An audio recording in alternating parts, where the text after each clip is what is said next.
जय हिंद साथियों, मैं सुनील रोशन स्वागत करता हूं आपके अपने YouTube channel physical education arena में।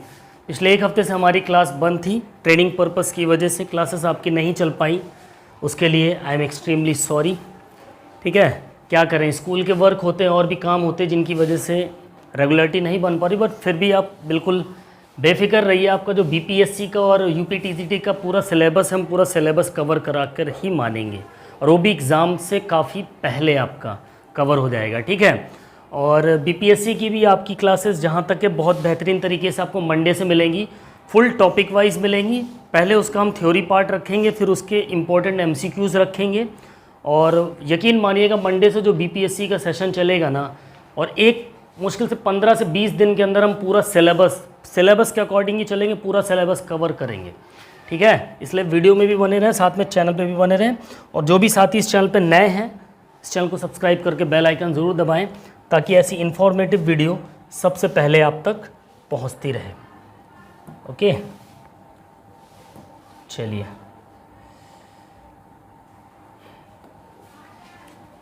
तो आज का हमारा क्या होगा, TGT PGT LT ग्रेड के लिए हमारे टॉप MCQs पार्ट 3 हम स्टार्ट कर रहे हैं, जिसमें पहला क्वेश्चन आपके सामने आ रहा है साथियों।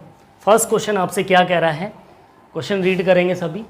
स्पार्टा की शैक्षणिक पद्धति को क्या कहा जाता था? स्पार्टा की, ज़्यादा ही मोटा हो गया चलो,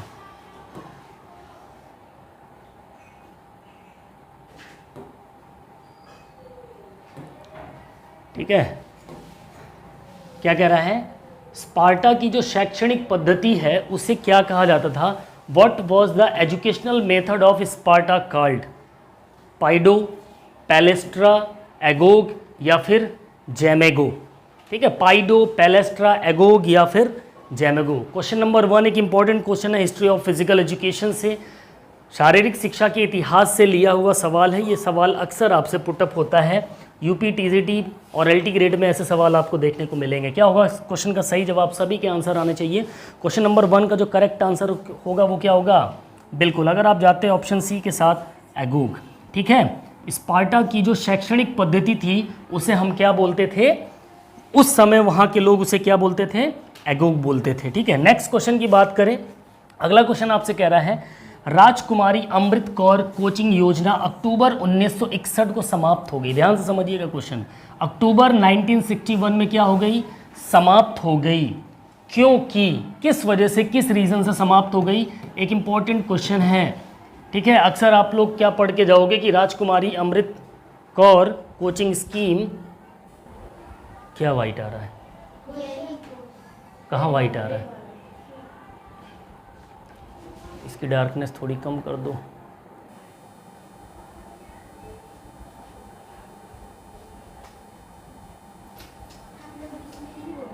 अब सही हुआ? अब सही आ रहा है?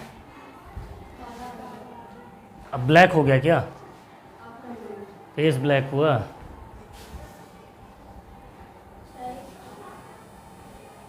अरे उतना दिखाई देगा।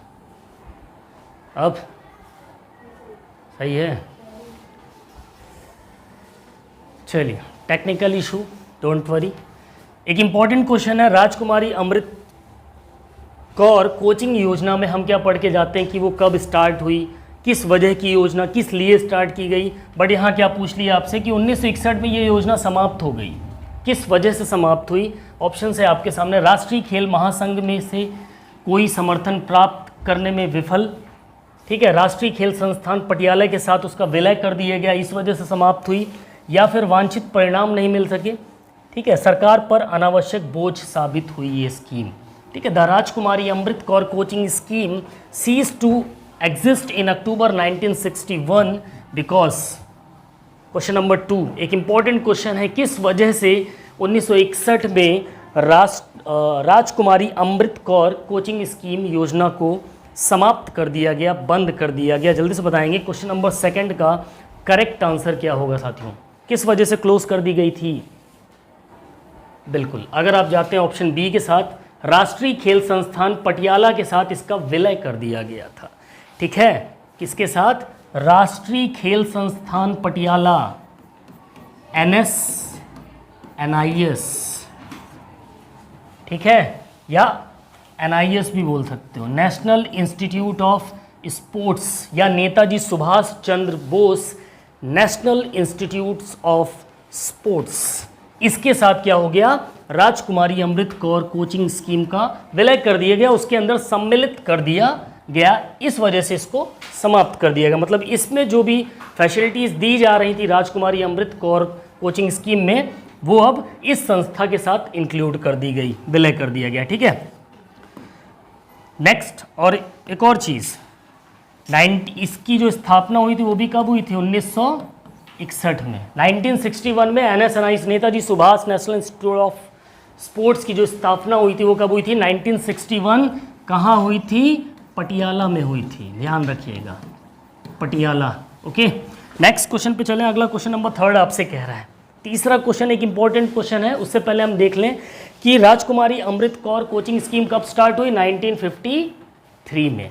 ये क्या हुई, स्वीकृत, ठीक है, भारत सरकार द्वारा 1953 में स्वीकृत पहली कोचिंग योजना, यानी भारत की जो पहली स्पोर्ट्स की जो कोचिंग योजना थी वो भारत सरकार द्वारा कब लॉन्च की गई, स्वीकृत की गई, 1953 में स्वीकृत की गई, ठीक है, राजकुमारी अमृत कौर कोचिंग योजना के नाम से, ठीक है। वहीं बात करें राजकुमारी अमृत कौर कोचिंग योजना का उद्देश्य क्या था, प्रतिभाशाली एथलीटों को वित्तीय सहायता प्रदान करना। इस कोचिंग का जो उद्देश्य था क्या था, वित्तीय सहायता, यानी फाइनेंशियल हेल्प देना, ठीक है, फाइनेंशियल हेल्प प्रोवाइड करना, उनकी पैसों से मदद करना, ताकि वो अपने इक्विपमेंट्स खरीद सकें, अपनी ट्रेनिंग बेहतर कर सकें, अपनी डाइट अच्छी ले सकें, इसलिए ये स्कॉलरशिप उनको दी जाती थी। और साथ ही देश में खेलों के विकास को बढ़ावा देना था, इस कारण से ये योजना स्टार्ट की गई थी। क्लियर इतनी चीज़। इसमें नेक्स्ट अगर हम बात करें अमृत कौर जी के बारे में, तो अमृत कौर जी का जो जन्म था वो कब हुआ, 2 फरवरी या 2 फरवरी 1889 में क्या हुआ, इनका जन्म हुआ। इनकी मृत्यु की बात करें तो कब हुई इनकी मृत्यु, 6 फरवरी 1964 में, ठीक है, ये ध्यान रखना है। साथ ही ये एक फ्रीडम फाइटर रही हैं, स्वतंत्रता सेनानी रही हैं, ठीक है, स्वतंत्रता सेनानी भी रही हैं। यहाँ से भी कभी कभी आपसे कुछ वैसे पूछता नहीं, बट पॉसिबिलिटीज़ हैं कि इनके बारे में भी कुछ पॉइंट्स आपसे लिए जा सकते हैं, ठीक है। वहीं बात करें तो ये इंडिया की फर्स्ट हेल्थ मिनिस्टर थी, वुमेन्स, मतलब पहली महिला पहली हेल्थ मिनिस्टर ही रही हैं ये, ठीक है, भारत की पहली स्वास्थ्य मंत्री रही हैं। इस पॉइंट को भी आपको ध्यान में रखना है, ओके, इतने टर्म्स आपको ध्यान में होने चाहिए। नेक्स्ट क्वेश्चन की बात करें, अगला क्वेश्चन नंबर 3 एक इंपॉर्टेंट क्वेश्चन है। तीसरा क्वेश्चन आपसे क्या कह रहा है, मेडिकल जिम्नास्टिक के जनक के रूप में किसे जाना जाता है, ठीक है, अरस्तु को, हिप्पोक्रेट्स को, सुकरात को, या फिर प्लेटो को। Who is known as the father of medical gymnastic, Aristotle, Hippocrates, Socrates और प्लेटो। क्वेश्चन आपके सामने है, ऑप्शन भी आपके सामने है, जल्दी से बताएंगे क्वेश्चन नंबर 3 का करेक्ट आंसर क्या होगा। तो मेडिकल ऑफ जिम्नास्टिक किसे कहा जाता है, कई बार एग्जाम्स में आपके टीजीटी के ही एग्जाम्स में कई बार मैक्सिमम नंबर ऑफ टाइम्स में पूछा हुआ सवाल है। Option B is the correct answer, ठीक है, हिप्पोक्रेट्स। हिप्पोक्रेट्स को क्या बोला जाता है, फादर ऑफ मेडिकल जिम्नास्टिक, ठीक है। सो यूपी टीजीटी और आपके एलटी ग्रेड में ऐसे क्वेश्चन आपको देखने को मिलेंगे, ठीक है। बहुत देखो यूपी टीजीटी के अंदर ना आपके 40 से 50% क्वेश्चन वो आते हैं जो कि रिपीटेड होते हैं, ठीक है। रही बात एलटी ग्रेड की, तो एलटी ग्रेड में अभी 2019 में एग्ज़ाम हुआ था, ठीक है, उसका लेवल भी स्टैंडर्ड हाई था। उसके लिए भी आपको जो मेरी थ्योरी क्लासेस यूट्यूब के अंदर कंटिन्यू है, ठीक है, लगभग एनाटॉमी फिजियोलॉजी मैंने उसमें लगभग कवर, लगभग पूरी 99% ख़त्म कर रखी थ्योरी क्लास के अंदर। तो आप लोग उसकी मैंने एक प्लेलिस्ट भी बना रखी है, उस प्लेलिस्ट पे आप जाइए, ठीक है, और उस प्लेलिस्ट को आप वॉच करिए। आपका बहुत ही अच्छी तरीके से एक डिस्क्रिप्टिव आपका रिवीजन होगा, बहुत अच्छी प्रिपरेशन होगी, ठीक है। बाकी एमसीक्यूज़ की क्लास तो हम आपकी प्रैक्टिस पे कराते ही रहेंगे, ठीक है। नेक्स्ट क्वेश्चन की बात करें, अगला क्वेश्चन नंबर 4 आपसे कह रहा है शारीरिक शिक्षा का समाज शास्त्रीय आधार चर्चा करता है। ठीक है, sociological foundation of physical education discusses, जो फिजिकल एजुकेशन का सोशियोलॉजिकल फाउंडेशन है वो डिस्कस करता है या चर्चा करता है किस पर? शरीर के प्रकार पर, मोटर लर्निंग पर, प्रतिस्पर्धा एवं सहयोग पर, या फिर सामाजिकरण प्रक्रिया पर, बॉडी टाइप्स के ऊपर, मोटर लर्निंग के ऊपर, कंपटीशन एंड कोऑपरेशन के ऊपर, या फिर सोशलाइजेशन की जो प्रोसेस होती है उसके ऊपर। इन चारों में से जो हमारा समाजशास्त्रीय आधार है वो एक्चुअल में किस पर डिस्कस करता है? ठीक है, इनमें से कौन कौन से वो ऑप्शंस होंगे, आपके कोड्स यहाँ पर दे रखे हैं, इनके सराउंडिंग आपको आंसर्स निकालें। चलिए फटाफट बताएंगे। क्वेश्चन नंबर 4 का जो करेक्ट आंसर होगा वो क्या होगा? सभी के आंसर आने चाहिए कमेंट में। क्वेश्चन नंबर 4 का करेक्ट आंसर क्या होगा?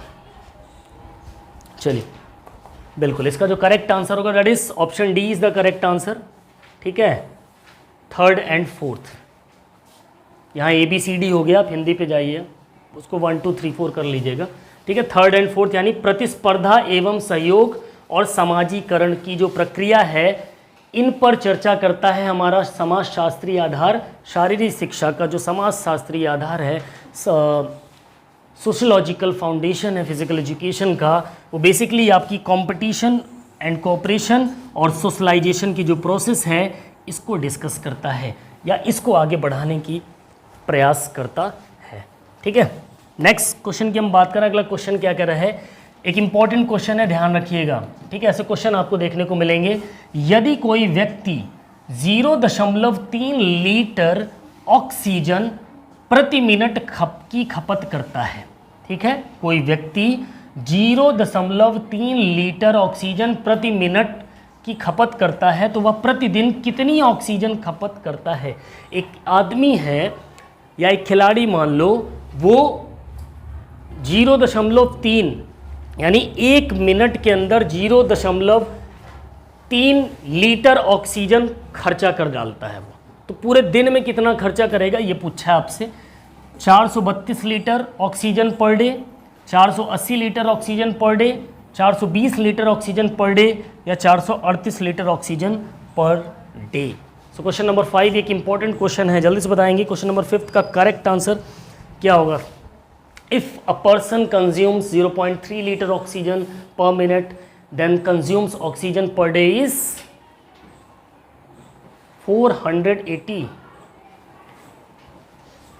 432 लीटर कितना कंज्यूम करेगा? 432 लीटर कंज्यूम करेगा। इसको आप मैथमेटिकल फॉर्मेट में निकालोगे तो निकल आएगा। ठीक है, 432। Okay, option A is the correct answer. A, देखो ऑक्सीजन कंज्यूम की बात हो रही है तो जहां तक हवा के वास्तविक उपयोग अगर हम पर डे की बात करें तो एक इंसान एक नॉर्मल वे में, एक इंपॉर्टेंट पॉइंट है, इसको नोट डाउन कर सकते हो आप लोग। ठीक है, नोट डाउन कर सकते हो। ठीक, जहां तक हवा के वास्तविक उपयोग की बात करें तो एक इंसान नॉर्मल तरीके से एक दिन में लगभग 550 लीटर शुद्ध ऑक्सीजन लेता है। एक नॉर्म से लगभग इतना लेता ही है, तो इस पॉइंट को आपको रिमेंबर रखना है, याद रखना है। ठीक है, ठीक। वहीं व्यायाम करने वाला व्यक्ति हो, एक मैंने भी क्या बोला कि एक नॉर्मल इंसान जो बहुत कसरत नहीं करता, बहुत उछल कूद नहीं करता, गुलाटियाँ कम मारता है, 550 लीटर वो शुद्ध ऑक्सीजन कंज्यूम कर सकता है या खर्च कर सकता है। लेकिन वहीं एक एथलीट है, एक खिलाड़ी है जो खूब मेहनत करता है 4 घंटे 5 घंटे, तो उसकी ऑक्सीजन की जो खपत होगी वो इससे क्या होगी? ज़्यादा होगी। ठीक है, कहीं ज़्यादा होगी या कहीं ज़्यादा वो ऑक्सीजन को उपयोग करेगा। इस पॉइंट को ध्यान में रखना है। नेक्स्ट क्वेश्चन नंबर 6 एक इंपॉर्टेंट क्वेश्चन। मांसपेशियों में ऐंठन का कारण क्या होता है? Cause of muscle cramp is समन्वय की कमी हो जाए, lack of coordination, lactic acid का संचय हो जाए, accumulation of lactic acid, hyper ventilation हो जाए, या फिर खराब लचीलापन, पुअर फ्लेक्सिबिलिटी, जो आपकी मसल्स की जो फ्लेक्सिबिलिटी है, लचीलापन है, वो गड़बड़ हो जाए, खराब हो जाए। तो मांसपेशियों में जो ऐंठन हो जाती है, मरोड़ हो जाती है, या क्रैम्प आ जाते हैं, वो किस इन चारों में से किन के कारण होते हैं? चलिए बताइए, क्वेश्चन नंबर 6 का करेक्ट आंसर क्या हो जाएगा? क्या होगा? बिल्कुल option B is the correct answer. ठीक है, accumulation of lactic acid, accumulation of lactic acid. ठीक है, लैक्टिक एसिड का अगर हमारी मसल्स के अंदर संचय होंगी, स्टोर होंगी, तो मसल्स में क्रैम्प आना स्वाभाविक हो जाता है। क्लियर इतनी चीज़? ये ध्यान रखना है आपको, एक इंपॉर्टेंट पॉइंट था ये। नेक्स्ट क्वेश्चन क्या कह रहा है? क्वेश्चन नंबर 7 आपसे, 7वां क्वेश्चन आपसे कह रहा है शरीर का अधिक गर्म होना किसके कारण होता है? हमारा शरीर ज़्यादा गर्म हो जाता है, किसके कारण गर्म हो जाता है? कम बाहरी तापमान, यानी हमारा जो बाहर का टेम्परेचर है वो कम हो, शारीरिक निष्क्रियता, जो फिजिकल इनएक्टिविटी हो, हम बहुत ज़्यादा फिजिकल वर्क नहीं कर रहे हैं, एकदम आलसी बने हुए हैं, उसकी वजह से, ज़ोरदार शारीरिक गतिविधि या बहुत तगड़ी कोई फिजिकल वर्कआउट कर लिया एकदम विस्फोटक तरीके से, उसकी वजह से, या फिर कोल्ड एनवायरनमेंट हो, ठंडा वातावरण हो। चलो बताओ, शारीरिक शरीर का अधिक गर्म होना, हमारा जो बॉडी टेम्परेचर वो ज़्यादा हो जाता है, वो इन चारों में से किन के कारण हो जाता है? एक इंपॉर्टेंट क्वेश्चन है, question number 7। Which one is the correct answer of question number 7? बिल्कुल option C is the correct answer, vigorous physical activity. जब हम, आपने देखा होगा कि अगर हम नॉर्मल पैदल चल रहे हैं तो क्या होगा? आराम से, कोई थकान भी नहीं लगेगी, शरीर भी नॉर्मल रहेगा। लेकिन वही अगर 1-2 किलोमीटर आपको दौड़ा दे एकदम हपक के, कस के, तेजी से, तो शरीर गर्म होगा कि ठंडा? गर्म हो जाएगा। ठीक है, रस्सी कूद ली, स्किपिंग कर ली 2 घंटे में तो बैंड बज जाएगी, 20 मिनट 25 मिनट शरीर हीट होने लग जाता है। ठीक है, यानी हम जब ज़ोरदार गतिविधि करेंगे, विगरस फिजिकल एक्टिविटी करेंगे लंबे समय तक, तो क्या होगा? हमारा शरीर अधिक गर्म हो जाता है। ठीक, नाउ क्वेश्चन नंबर 8, एक मोस्ट इंपॉर्टेंट क्वेश्चन। ठीक है, एथलीट हार्ट क्या है, या एथलीट हृदय क्या है? ठीक है, अब कंफ्यूजन हो जाती है नाम से, एथलीट हृदय मतलब खिलाड़ी का दिल नहीं, ये एक स्थिति होती है, भी समझ जाओगे। हृदय की एक रोग संबंधी स्थिति होती है, हृदय की एक हाइपोट्रॉफी स्थिति होती है, हृदय की एक असामान्य स्थिति होती है, या फिर एक सामान्य स्थिति जो उपयोग के जैविक नियम का पालन करती है। What is an athletic heart? एक मोस्ट इंपॉर्टेंट क्वेश्चन। चलो बताओ, क्वेश्चन नंबर 8 का करेक्ट आंसर क्या होगा? क्या होगा? Which one is the correct answer of question number 8? Answer आने चाहिए सभी के, बिल्कुल option D is the correct answer, a normal condition that follows the biological law use. नहीं, नहीं, ये नहीं होगा। Option B is the correct answer. ठीक है, हृदय की एक हाइपरट्रॉफी की स्थिति हो जाती है, ध्यान रखिएगा, A hypertrophic condition of heart, option B. ठीक है, ऑप्शन बी होगा यहां पर, ऑप्शन बी। ओके, तो एथलीट हार्ट किसको बोलते हैं हम? जब हृदय की एक हाइपरट्रॉफी की स्थिति हो जाती है। देखो हाइपरट्रॉफी की स्थिति क्या होती है समझो, एक्चुअल में उसका जो हमारा हार्ट होता है ना, उसका थोड़ा सा व्यास क्या होगा या उसका साइज क्या होगा, थोड़ा सा बढ़ेगा। देखो, एथलेटिक हार्ट सिंड्रोम एक गैर पैथोलॉजिकल स्थिति है। पहली चीज़ तो ये ध्यान रखो कि जो एथलेटिक हार्ट है वो क्या है? नॉन पैथोलॉजिकल कंडीशन है, ध्यान रखना है। ये भी पूछ सकता है आपसे कि एथलेटिक हार्ट पैथोलॉजिकल कंडीशन में आता है या नॉन पैथोलॉजिकल में आता है, तो ये नॉन पैथोलॉजिकल में आता है, गैर पैथोलॉजिकल स्थिति होती है, जिसे आमतौर पर स्पोर्ट्स मेडिसिन में देखा जाता है, जिसमें मानव का हृदय क्या हो जाता है, उसका साइज क्या हो जाता है, बड़ा हो जाता है, और आराम करने वाली जो हृदय गति सामान्य से कम होती। जब हम रेस्ट, मतलब हमारा जब हृदय आराम करता है, मतलब जब हम आराम कर रहे होते हैं, तो जो नॉर्मल गति होनी चाहिए हार्ट की उससे भी नीचे चली जाती है।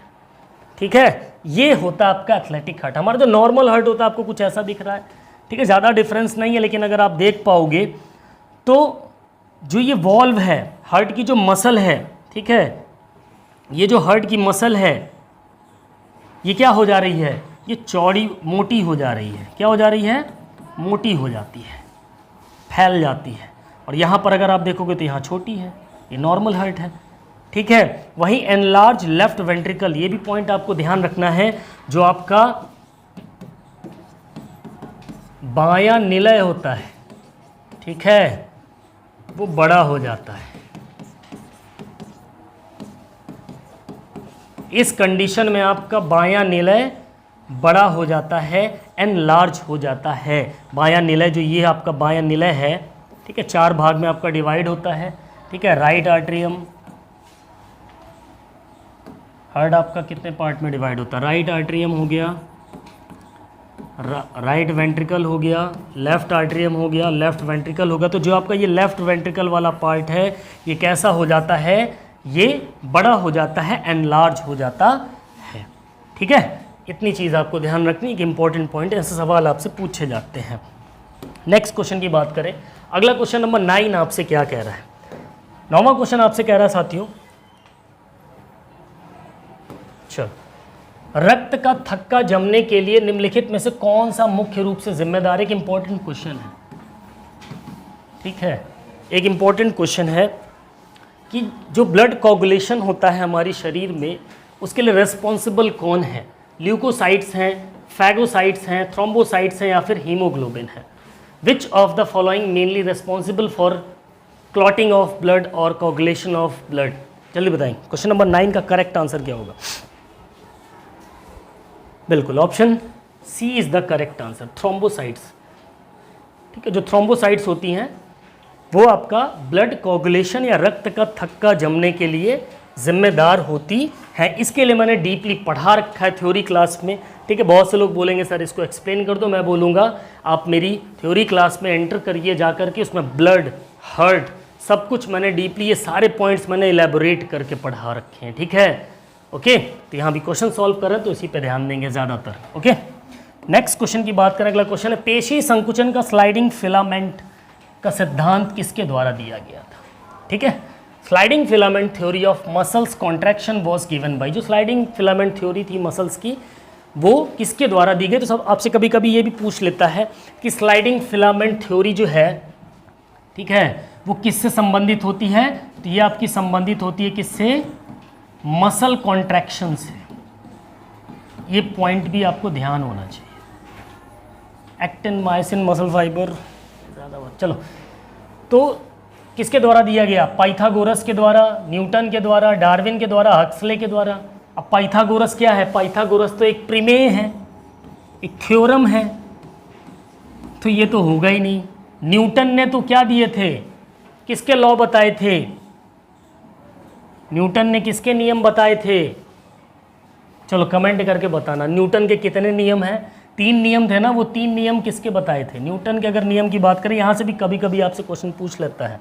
ठीक है, न्यूटन के जो 3 नियम थे, पहला था लॉ ऑफ एक्सेलरेशन, दूसरा था, पहला था लॉ ऑफ, ये दूसरा था, ठीक है, और तीसरा था law of action and reaction, और पहले नंबर पे आपका था लॉ ऑफ इनर्शिया। चलो, इनर्शिया, ठीक है, यहाँ से भी क्वेश्चन पुटअप कर लेता है, बट क्वेश्चन पे लौटेंगे हम। तो न्यूटन तो होगा नहीं, तो डार्विन और हक्सले में कौन है, चलो बताओ। जो स्लाइडिंग फिलामेंट थ्योरी है उसका सिद्धांत जो है पेशी संकुचन का, स्लाइडिंग फिलामेंट थ्योरी का, वो किसने दिया था। बिल्कुल, option D is the correct answer, Huxley ने दिया था। ठीक है, ध्यान रखना आपको, option D is the correct answer of question number 10। Okay, next question की बात करें, अगला क्वेश्चन आपसे कह रहा है, उससे पहले देख लो इसके बारे में, जो स्लाइडिंग फिलामेंट थ्योरी है, ठीक है, 1954 में, ठीक है, हांग, हक्सले और जीन हैंसन द्वारा प्रस्तुत किया गया था। इंपॉर्टेंट पॉइंट है, इसको नोट डाउन कर लीजिएगा, स्क्रीनशॉट ले लीजिएगा, या फिर हमारे व्हाट्सएप ग्रुप में इंक्लूड होइए, वहाँ पर ये सारी PDF आपको अवेलेबल हो जाएंगी। 5 steps of sliding filament theory, आपके स्लाइडिंग फिलामेंट थ्योरी से आपके यहाँ से भी क्वेश्चन पुटअप कर देता है। जो 5 स्टेप इंपॉर्टेंट हैं स्लाइडिंग फिलामेंट थ्योरी के, वो कौन कौन से हैं, ये आपको ध्यान में रखने है। ठीक है, तो कौन कौन से हैं? पहले नंबर पे आएगा आपका रेस्टिंग, फिर एक्साइटमेंट कॉन्ट्रैक्शन, फिर कॉन्ट्रैक्शन, फिर रिचार्ज और लास्ट में रिलैक्सेशन। इसको सीक्वेंस वाइज आपको नोट डाउन कर लेना है। 2 बार 3 बार जब आप इसका एक चार्ट बना लेना, चार्ट के अराउंडिंग अगर 1-2 बार आप प्रैक्टिस करोगे रफ में तो आपको हमेशा के लिए ध्यान में सेट हो जाएगा। इंपॉर्टेंट पॉइंट है, यहाँ से सवाल आपका बन जाता है कभी कभी और कंफ्यूज कर देता है। ठीक है, क्वेश्चन नंबर 11 की बात करें। 11वां क्वेश्चन आपसे कह रहा है साथियों, एंटीरियो पोस्टीरियर अक्ष को जाना जाता है, मोस्ट इंपॉर्टेंट क्वेश्चन आता है सवाल ये पेपर में आपके, या ऐसे सवाल आपसे पूछे जाते हैं। ठीक है, जो एंटीरियो पोस्टीरियर अक्ष को और भी किस नाम से या किस रूप से हम जानते हैं? ऊर्ध्वाधर अक्ष, फ्रंटल अक्ष, धनु अक्ष या अनुदैर्ध्य अक्ष। Antero posterior axis is known as vertical axis, frontal axis, sagittal axis और लॉन्गिट्यूडिनल एक्सिस। एक इंपॉर्टेंट क्वेश्चन, जल्दी से बताएंगे क्वेश्चन नंबर 11 का करेक्ट आंसर क्या होगा साथियों?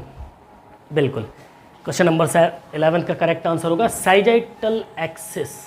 ठीक है, एंटीरियो पोस्टीरियर सैजिटल एक्सिस को ही हम एंटीरियो पोस्टीरियर एक्सिस के नाम से जानते हैं। अब यहाँ पर कंफ्यूजन होती है आप सभी को, प्लेन क्या होते हैं, एक्सिस क्या होते हैं। ज़्यादा नहीं, 4-5 दिन रुकना, इसकी पूरी थ्योरी क्लास की पीपीटी रेडी हो रही है। इतनी बेहतरीन तरीके की पीपीटी है कि ज़्यादा नहीं, 102 बार वीडियो देखोगे पूरी थ्योरी आपकी क्लियर हो जाएगी इसमें से। ठीक है, सैजिटल वर्टिकल एक्सिस की बात कर लें। ठीक है, यहाँ पर आप देखोगे हमको वर्टिकल एक्सिस दे रखा है, फ्रंटल एक्सिस दे रखा है, सैजिटल और लॉन्गिट्यूडिनल। सैजिटल एक्सिस को हम एंटीरियो पोस्टीरियर भी बोलते हैं। ठीक है, बात करेंगे सबसे पहले वर्टिकल एक्सिस की, तो वर्टिकल एक्सिस को ही हम लॉन्गिट्यूडिनल एक्सिस बोलते हैं। एक इंपॉर्टेंट पॉइंट है, ध्यान रखिएगा, क्वेश्चन पूछा जाता है आपसे।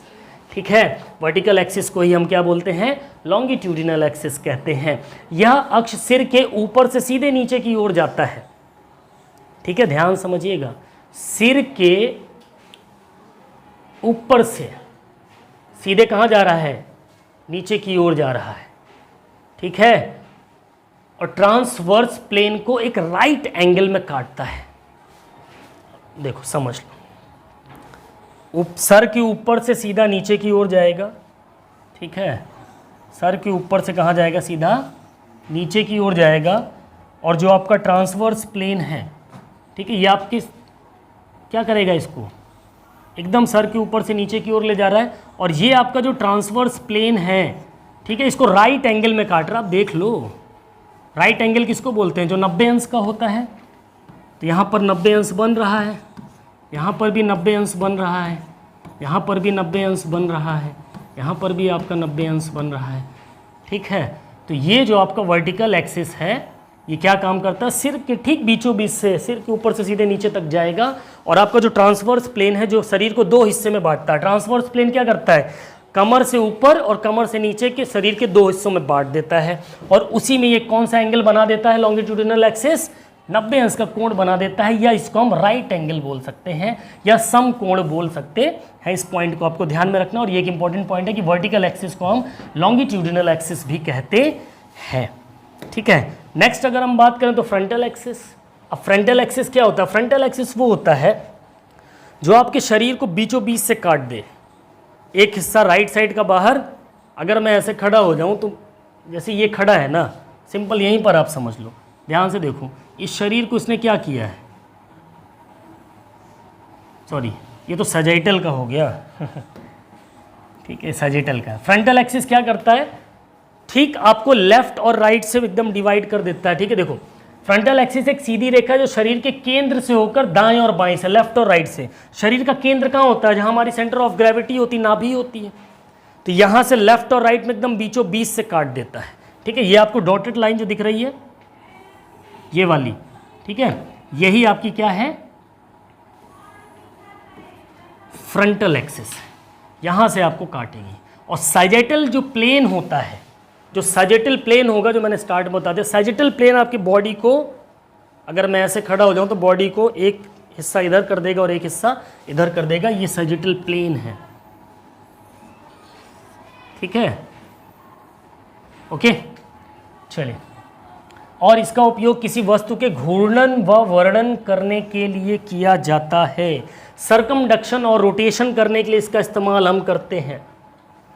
जो फ्रंटल एक्सिस होता है, हम सरकमडक्शन क्या होता है, सरकमडक्शन मतलब एक तो होता है रोटेशन और एक होता है सरकमडक्शन, मतलब जैसे मैं कमर को ऐसे गोल गोल घुमा दूं, ठीक है, ऐसे ऐसे घुमा लूं तो वो क्या हो गया, घूर्णन हो गया, ठीक है, सरकमडक्शन हो गया।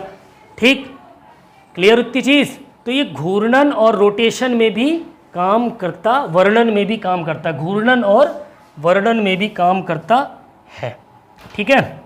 नेक्स्ट, सैजिटल एक्सिस की बात करें, अभी बता ही दिया सैजिटल एक्सिस क्या काम करता है आपका। सैजिटल एक्सिस आपका क्या काम करेगा, बॉडी को दो पार्ट में भाग देगा, ठीक है। एक सेकेंड, एक रेखा जो शरीर को सामने से पीछे की ओर जाती है, सॉरी फॉर कंफ्यूजन, चलो।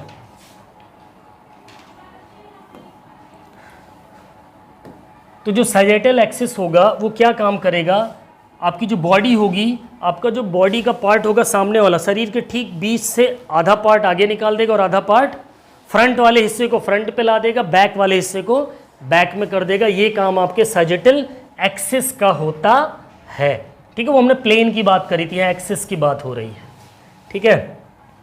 सैजिटल, हाँ ठीक है, कौन से प्लेन की बात करी थी, हाँ सैजिटल प्लेन की बात करी थी, हाँ ठीक है।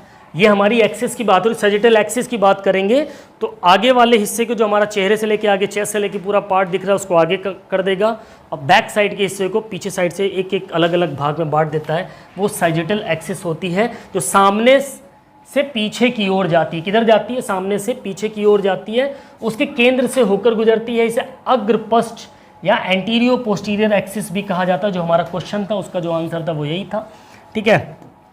नेक्स्ट क्वेश्चन की बात करें, अगला क्वेश्चन नंबर 12 आपसे क्या कह रहा है, 12वां क्वेश्चन। 12वां क्वेश्चन एक इंपॉर्टेंट क्वेश्चन है साथियों, मोस्ट इंपॉर्टेंट क्वेश्चन कह सकते हैं इसको। हैमर फेंकने में कौन सा बल नुकसान हैमर फेंक में कौन सा बल नुकसान पहुंचाने वाले को दूर ले जाता है, ठीक है। In hammer throw which force takes away the hammer, hammer को जो दूर ले जाता है, ठीक है। In hammer throw which force takes away the hammer, hammer throw के अंदर वो कौन सा बल है, ठीक है। यहाँ हिंदी छोड़ दो, इंग्लिश में समझ लो। हैमर थ्रो इवेंट के अंदर वह कौन सी फोर्स या कौन सा बल है जो हैमर को दूर लेकर के जाता है, ज़्यादा से ज़्यादा दूर हैमर जाकर के गिरे, ठीक है। ये सवाल है। सेंट्रीपिटल फोर्स लेके जाती है, सेंट्रीफ्यूगल फोर्स लेके जाती है, फ्रिक्शन फोर्स या ग्रेविटेशनल फोर्स, केंद्राभिमुख, पसारी बल, घर्षण बल, गुरुत्वाकर्षण बल। इंग्लिश वाला ही ज़्यादा बेटर पड़ेगा आपको। चलिए बताइए क्या होगा सही जवाब, सेंट्रीफ्यूगल या सेंट्रीपिटल। क्वेश्चन नंबर 12, चलिए बताइए क्या होगा correct answer, centrifugal force. Option B is the correct answer, that is centrifugal force. जो सेंट्रीफ्यूगल फोर्स होती है वही एक सेंट्रीफ्यूगल बल ही है जो हैमर को ज़्यादा दूरी करवाता है या ज़्यादा दूरी तय करवाता है उस इवेंट के अंदर, ठीक है। अब सेंट्रीपिटल और सेंट्रीफ्यूगल है क्या, देखो सेंट्रीपिटल पहले जान लो। सेंट्रीपिटल क्या है, एक पिंड को वक्र पथ पर चलने के लिए बाध्य करता है। मतलब अब ये आदमी क्या कर रहा है, वक्र पथ मतलब एक सर्किल का एक रास्ता है, उस पर कंटिन्यू चले, वो घूमे, ठीक है। तो अभी पिंड क्या है, पिंड ये है, ठीक है। पिंड हमारा मान लो क्या हो गया, जो हैमर का गोला है। अब इसको इस वाले जो वक्र चक्र है इस पर, इसी पर घूमेगा ये, ना इसके बाहर जाएगा ना इसके अंदर जाएगा। आपने देखा होगा, आप एक धागे में कोई गोली चीज़ बांध लो और उसको घुमाओ और स्पीड को कम मत करो तो वो एकदम बराबर ही घूमता रहेगा उसी जगह पे। जैसे जैसे धीमा होगा छोटा होता जाएगा, छोटा होता जाएगा, छोटा होता जाएगा, देखा है ना। तो यहाँ पर क्या है कि ये जो सेंट्रीपिटल फोर्स हम लगाते हैं, सेंट्रीपिटल फोर्स क्या होती है, इसके और इसके बीच में जो हमारी स्ट्रिंग और हमने हाथ से पकड़ रखा है, इसके बीच में क्या होती है, उसको एक मेंटेन करके रखती है ताकि इस ऑर्बिट के अंदर आपका ये गोला इसी के सराउंडिंग घूमता रहे, घूमता रहे, घूमता रहे। यही सेंट्रीपिटल फोर्स का काम होता है, मजबूर कर देती इस गोले को इसी पे नाचने के लिए। उससे क्या होता है, इससे बल मिलता है, आपको ताकत मिलती है, ठीक है, जिसकी वजह से क्या होता है, ज़्यादा से ज़्यादा दूरी तक वो क्या होता है, गोला गिरता है, वेलोसिटी भी बढ़ती है इससे। ठीक है, नेक्स्ट अगर बात करें सेंट्रीफ्यूगल फोर्स, तो सेंट्रीफ्यूगल फोर्स क्या होती है, वह बल जिसके कारण किसी गतिशील वस्तु में केंद्र से दूर भागने की प्रवृत्ति होती है। ठीक है, यह आभासी बल होता है जो अभिकेंद्री बल के समान तथा विपरीत दिशा में कार्य करता है। यानी ये सेंट्रीपिटल के अपोजिट काम करेगा। सेंट्रीफ्यूगल किसके अपोजिट काम करेगा, सेंट्रीपिटल के। सेंट्रीपिटल का काम क्या होता है, सेंट्रीपिटल का काम होता है इस ऑर्बिट पे बस घूमना घूमना घूमना। लेकिन वहीं जब सेंट्रीफ्यूगल फोर्स आएगी तो ये क्या होगा, जैसे ही आप छोड़ोगे, रिलीज करोगे इस हैमर को, तब क्या लग जाएगी, सेंट्रीफ्यूगल फोर्स लग जाएगी और ये खूब दूरी तय करेगा। समझ में आया, ये क्या करता है, उसको रोक के रखता है, एक ही जगह घुमा के करता है। और ये फोर्स सेंट्रीफ्यूगल फोर्स क्या करती है, उसको दूर फेंकने का काम करती है, उसको रोक के नहीं रखती, उसको भगाने का काम करती है। और ये क्या करता है, सेंट्रीपिटल फोर्स उसको एक ऑर्बिट पे रोक के रखता है कि वहीं नाचो, तुम्हारा काम है वहीं नाचना, तुम वहीं नाचोगे। ठीक है, चलो इतनी चीज़ क्लियर हुई। अगले क्वेश्चन पे चलते हैं। क्वेश्चन नंबर 13 एक इंपॉर्टेंट क्वेश्चन आपसे कह रहा है, एटलस ऑफ मैन पुस्तक के लेखक कौन है, who is the author of book Atlas of Man, Heath, Carter, Kretschmer या फिर शेल्डन। चलिए बताइए क्वेश्चन नंबर 13 का करेक्ट आंसर क्या हो जाएगा। एटलस ऑफ मैन क्या होगा सही जवाब, बिल्कुल option D is the correct answer, that is Sheldon. ठीक है, अब पिछली क्लासेस में मैंने शेल्डन और क्रैशमर को अच्छे से डिस्क्राइब किया है। अगर आपने मेरी क्लास अटेंड करी है थ्योरी, ठीक है, ऑब्जेक्टिव्स की भी थ्योरी की भी, इन दोनों पॉइंट्स को मैंने बहुत अच्छे से एक्सप्लेन किया। उन वीडियोस पे जाइए, देखिए, समझिए। ठीक है, और कमेंट करके बताइए कि क्रैशमर ने और शेल्डन के जो बॉडी टाइप्स हैं वो कौन कौन से हैं। ठीक है, क्रैशमर ने कौन से बॉडी टाइप्स का इजाद किया और शेल्डन ने कौन से बॉडी टाइप्स के इजाद किए। ठीक है, नेक्स्ट क्वेश्चन, अंतर्दृष्टि सीखने का सिद्धांत किसके द्वारा प्रतिपादित किया गया था। एक मोस्ट इंपॉर्टेंट क्वेश्चन और मैक्सिमम नंबर ऑफ एग्जाम्स में पूछा हुआ सवाल है। ठीक है, यानी theory of insight learning was propounded by Pavlov, Kohler, Thorndike, Cattell. Question number 14, which one is the correct answer of question number 14, बिल्कुल option B is the correct answer, Kohler. कुत्ता बिल्ली वाली कहानी सुनी है ना, कुत्ता बिल्ली वाली कहानी सुनी है, तो उसमें क्या होता है,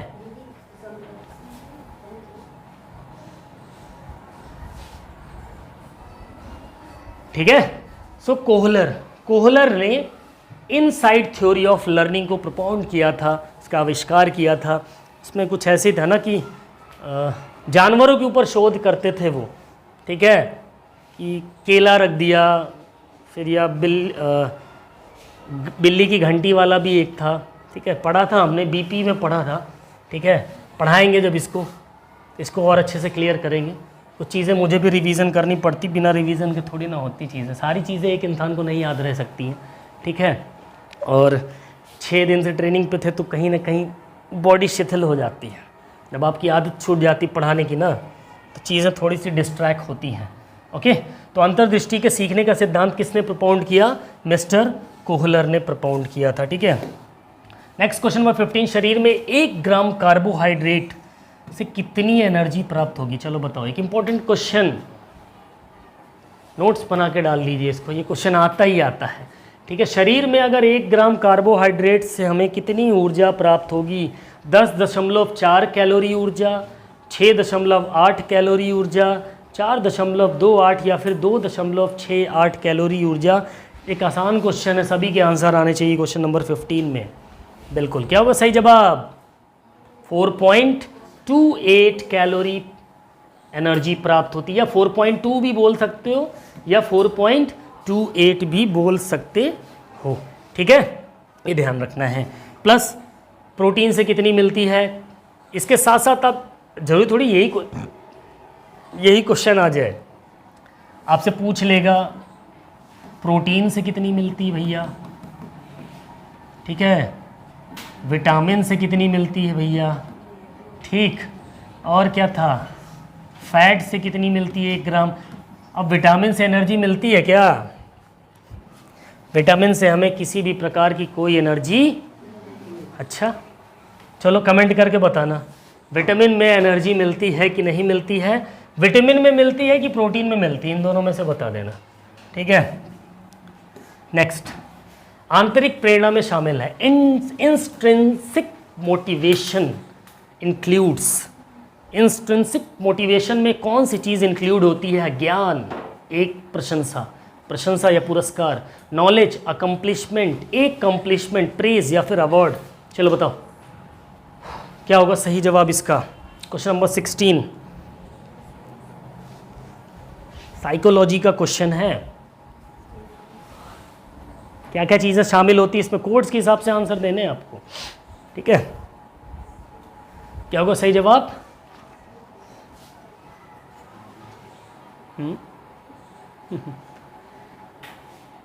नॉलेज एंड अकम्प्लिशमेंट, आंतरिक प्रेरणा में शामिल होता है। ज्ञान और प्रशंसा, इस क्वेश्चन पे मुझे डाउट है, ठीक है। आप लोग कमेंट करके बताना इसमें से क्या आंसर सही हो सकता है। इस पे जाना, knowledge, accomplishment, praise and awards. देखो आंतरिक प्रेरणा यानी हमें अंदर से जो प्रेरणा मिले, किसी के कहने पर हमें मोटिवेशन नहीं मिल रहा है। तो कि अब पुरस्कार क्या है? पुरस्कार तो बाहरी प्रेरणा है, तो पुरस्कार तो होगा नहीं। प्रशंसा कोई कर रहा है, वो भी बाहर से, सही है। फर्स्ट और सेकंड ही होगा आंसर इस क्वेश्चन के हिसाब से, ठीक है। फर्स्ट और सेकंड, ऑप्शन सी ही आपका सही होना चाहिए। आप भी कमेंट करके बताना इसका आंसर क्या होगा, ठीक है। हैंसन रोग के नाम से जाना जाता है कि मोस्ट इंपॉर्टेंट क्वेश्चन है। चलो, हैंसन रोग के नाम से जाना जाने वाला एक संचारी रोग, एक कम्युनिकेबल डिजीज, वह कौन सा कम्युनिकेबल डिजीज है जो हैंसन डिजीज के नाम से जाना जाता है? लेप्रोसी, एड्स, एचआईवी या स्मॉल पॉक्स, कुष्ठ रोग, एड्स, एचआईवी या फिर चेचक। चलिए बताइए क्वेश्चन नंबर 17 का करेक्ट आंसर क्या होगा? क्या होगा सही जवाब 17 का? बिल्कुल option A is the correct answer, that is leprosy. यानी कुष्ठ रोग जो होता है उसको हम हैंसन डिजीज के नाम से भी जानते हैं। और साथ में आप ध्यान रखिएगा, आपसे एड्स हो गया, एचआईवी हो गया, इन दोनों से क्वेश्चन आपको यूपीटीसीटी के अंदर 100% मिलेगा, लिख के ले लो। अब जरूरी नहीं है इसका फुल फॉर्म पूछ ले, ठीक है। ज़रूरी नहीं है कि पहला मरीज कब मिला ये पूछ ले, यानी इससे रिलेटेड आपके पास नॉलेज होनी चाहिए, ये ध्यान रखना है।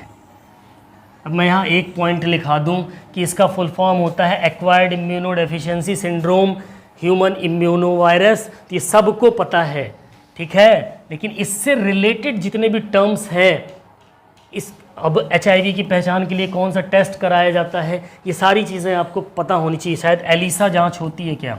आई थिंक एलिसा, एचआईवी की जांच के लिए एलिसा टेस्ट होता है क्या? कमेंट करके बताना क्या मैं सही हूँ। चलो नेक्स्ट क्वेश्चन नंबर 18, 18वां क्वेश्चन आपसे क्या कह रहा है?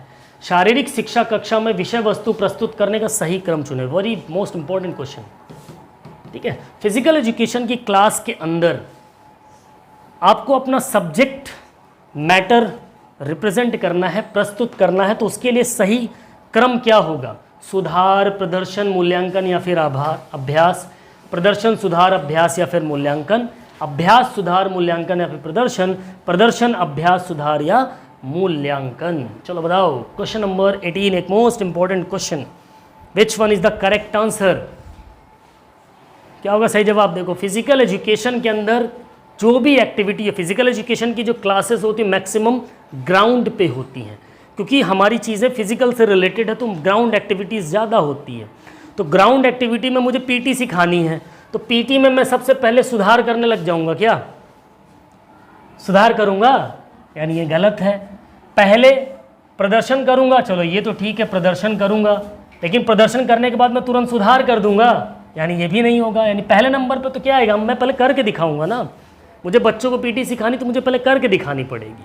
तो पहले नंबर पे तुम्हारा क्या आएगा? डेमोन्स्ट्रेशन, प्रदर्शन। तो ये भी गलत हो गया। अब बचा क्या? प्रदर्शन। पहले मैं करूंगा, दिखाऊंगा, फिर अभ्यास कराऊंगा उन बच्चों से, फिर जो गलत करेंगे उनमें सुधार लाऊंगा, फिर बाद में देखूंगा कौन बढ़िया कर रहा है, उनको अलग करके प्रैक्टिस कराऊंगा। ये होती फिजिकल एजुकेशन की एक perfect class. Okay, is that clear? Demonstration, practice, correction and evaluation. Now next question, क्या दिया है, क्वाशियोरकर बीमारी किसकी कमी से होती, चलो बताओ। एक इंपॉर्टेंट क्वेश्चन है, मैक्सिमम नंबर ऑफ एग्जाम से पूछा हुआ। क्वाशियोरकर जो बीमारी है या रोग है वो इन चारों तत्वों में से किस तत्व की कमी से होती, कैल्शियम, प्रोटीन, कार्बोहाइड्रेट या फिर फैट। बिल्कुल option B is the correct answer, protein. Proteins की कमी से आपको क्वाशियोरकर हो जाती है। वहीं अगर देखो क्या पूछा है, lack of protein, lack of protein की बात करें, यानी प्रोटीन की कमी से क्वाशियोरकर हो जाएगा। एक्सेस हो गई प्रोटीन अगर, तो कौन सी बीमारी होगी पता है यहां पर किसी को मेरी क्लास में से? हाँ सही बता रहा हूँ, वेरी गुड, मैरास्मस। ठीक है, अगर एक्सेस हो जाए, प्रोटीन ज़्यादा हो जाए आपके शरीर में तो मैरास्मस हो जाएगा, प्रोटीन कम हो जाए तो आपको क्वाशियोरकर नामक बीमारी जो आती है। कि इंपॉर्टेंट पॉइंट है, ध्यान रखना। ठीक है, नाउ आज का आखिरी सवाल, एक इंपॉर्टेंट सवाल। ठीक है, स्विमिंग पूल में एक मानक प्रतियोगिता के लिए पानी का जो टेम्परेचर होता है वो कितना होना चाहिए, 20, 26, 30 या फिर 32 डिग्री सेल्सियस। चलिए बताइए क्या होगा सही जवाब। अब इसका आंसर मैं नहीं बताऊंगा, इसका आंसर आप लोग कमेंट करके बताएंगे, देखते हैं किसका आंसर सही होता है। ठीक है, चलिए तो ये थी आज की हमारी टॉप MCQs की क्लास। आई होप आज की हमारी क्लास आपको अच्छी लगी होगी, पसंद आई होगी। ठीक है, और मैंने आपसे बीच में बोला था कि मेरा मानना है कि मैं क्यों ना ज्वाइन बटन पे भी स्टार्ट करूं, बट मैं स्टार्ट करूंगा। देखो मेरा कोई पेड कोर्स लाने का मैटर नहीं है, मैंने ये नहीं बोला था कि आप वहीं पर आओ वहीं पर मैं पढ़ाऊँगा। तो जिन्होंने भी ज्वाइन कर रखा है, मानता हूँ आपके पैसे लगे होंगे उस ज्वाइन बटन को ज्वाइन करने में, 150 रुपये लगे होंगे। ठीक है, बट ना ये कोई फ़ीस नहीं है। मैंने बोला था कि एज ए सपोर्ट अगर आप हमारे फिज़िकल एजुकेशन एरिना को, हमारी मेहनत को आप सपोर्ट करना चाहते हैं तो आप ज्वाइन बटन को ज्वाइन करिए। हाँ, मैं उसमें कुछ क्लासेस लाऊंगा, बट वो मर्ज़ी मेरी होगी, वो मैं जब चाहूँगा मैं क्लास लेकर आऊँगा। वहाँ कोई परमानेंट कोई पेड क्लास नहीं चल रही है। और अगर आप चाहते हैं कि मैं पेड क्लास लाऊं तो कम से कम 100 कमेंट पेड क्लास वाले कर दीजिए, 100 लोग कि सर पेड क्लास लाइए। एक हफ्ते के अंदर आपको एप्लीकेशन मिल जाएगा और पेड क्लासेस मिल जाएंगी। ढेरों कंपनी वाले आगे पीछे नाच रहे हैं सर पढ़ा दो। ठीक है, मैं भी टाई अप कर लूँगा, मुझे क्या है, मुझे तो पैसा ही मिलेगा। 400-500 का आपका मॉक टेस्ट का आ जाएगा, रिकॉर्डेड क्लासेस हो जाएंगी, तो मेरे को पैसा काट थोड़ी ना रहा है। ठीक है, हाँ एज ए सपोर्ट कि बहुत सी चीज़ें ऐसी जहाँ पर मेरे को पर्सनल फाइनेंस देखना पड़ता है, पैसे खर्च करने पड़ते हैं, तो इस वजह से मैंने आपको बोला कि आप अगर सपोर्ट करना चाहते हैं फिजिकल एजुकेशन एरिना को तो आप ज्वाइन बटन करिए as a support, that's it. ठीक है, चलिए तो मिलते हैं अपनी नेक्स्ट क्लास में, तब तक के लिए बाय बाय, टेक केयर, जय हिंद, वंदे मातरम, फिजिकल एजुकेशन जिंदाबाद।